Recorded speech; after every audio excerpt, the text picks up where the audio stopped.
ఒక ఋషి తపస్సు, యజ్ఞం, ఒక మహత్తర జీవిత కాంక్ష. తన జిల్లా కాదు, తన ఊరు కాదు, సాటి మనుషుల పట్ల ఎందుకింత ప్రేమ?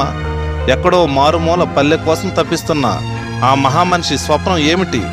శ్రమనే నమ్ముకున్న మట్టి మనుషులు బాగుండాలని శ్రమిస్తున్న మంచి మనిషి అజ్ఞాత సూర్యుళ్ళ పల్లెవాసుల హృదయాల్లో ప్రసరిస్తున్నాడు. చైతన్య కిరణాలతో తమ ఊరికి శాపగ్రస్తమైన రోగాలను తరిమికొట్టాలని భావిస్తున్నాడు. అతనే జీవి స్వామినాయుడు గారు. గురజాడ విద్యాసంస్థల అధినేతగా శ్రీకాకుళం జిల్లాకు చెందిన ఆయన సేవలకు సరిహద్దులు లేవని నిరూపిస్తున్నారు.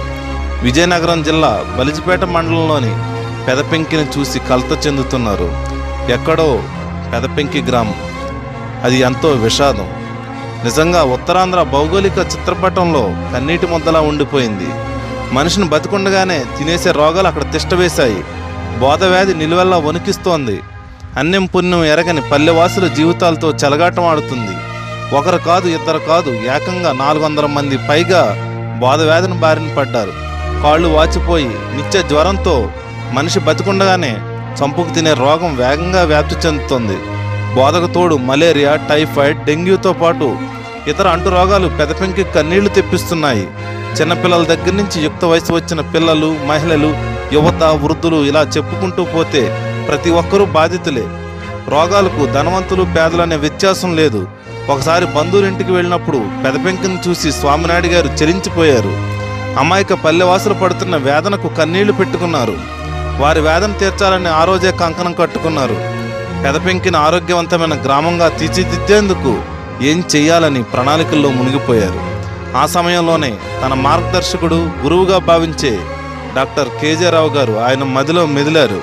భారత ఎన్నికల సంఘానికి సలహాదారుగా పనిచేసి నిప్పులాంటి మనిషికి పర్యాయపదంగా నిలిచిన డాక్టర్ కేజే రావు గారి దృష్టికి పెదపెంకిని తీసుకెళ్లారు. పరిస్థితిని కళ్ళారా చూడాలని పెదపెంకి వచ్చిన డాక్టర్ కేజే రావు గారు అక్కడ ఉన్న పరిస్థితిని చూసి చెలించిపోయారు. స్వామినాయుడు గారికి కొండంత అండగా నిలబడ్డారు. 3 ఏళ్ల నుంచి స్వామినాయుడు గారు పడుతున్న తపన చూసి పెదపెంకిలో మార్పు మొదలైంది. గ్రామస్తులు అర్థం చేసుకోవడం మొదలుపెట్టారు. స్వామినాయుడు గారిని అగ్ని స్వప్నం మనసును నిలువెల్లా దహించేస్తున్న పైకి మాత్రం చిరునవ్వుతో కనిపిస్తున్నారు. మామూలుగా పలకరిస్తే 10 మాటల్లో 5 మాటలు పెదపెంకి గురించే చెప్తారు. ఆ పదాల్లో భావోద్వేగం ఉంటుంది. పల్లెవాసుల అనారోగ్యం పట్ల కలత చెందుతున్న దుఃఖం ఆయన ముఖంలో స్పష్టంగా కనిపిస్తుంటుంది. తన లక్ష్యం, స్వప్నం పెదపెంకి. తన స్థాయిని, హోదాని మర్చిపోయి కూడా చాలా కింద స్థాయి వ్యక్తుల వరకు పెదపెంకి కోసం కలిసి రావాలని వేడుకుంటున్నారు. డాక్టర్ కేజే రావు గారి సహకారంతో పెదపెంకి గ్రామస్తులకు స్వచ్ఛమైన మంచినీళ్లు అందించాలని లక్షలాది రూపాయలు ఖర్చు పెట్టి 2 మంచినీళ్ళ ట్యాంకులు నిర్మించారు. యువత చైతన్యవంతమైతేనే పెదపెంకిని ఆరోగ్యవంతమైన గ్రామంగా తీర్చిదిద్దవచ్చని భావించి గ్రామంలో ఉన్న 3 గ్రంథాలయాలకు వేలాది రూపాయలు పుస్తకాలు అందజేశారు.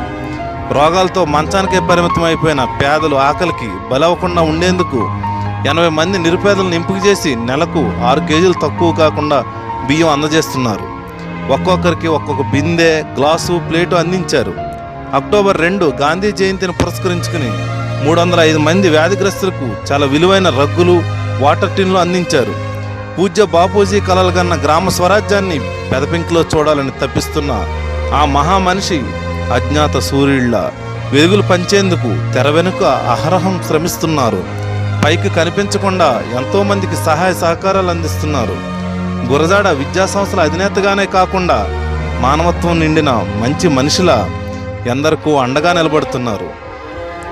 ఆయన పాదముద్రలు ఏదో ఒక రోజు రహదారులు అవుతాయి, ప్రగతి బాటలు అవుతాయి, అభివృద్ధి సూచికలుగా మారతాయి.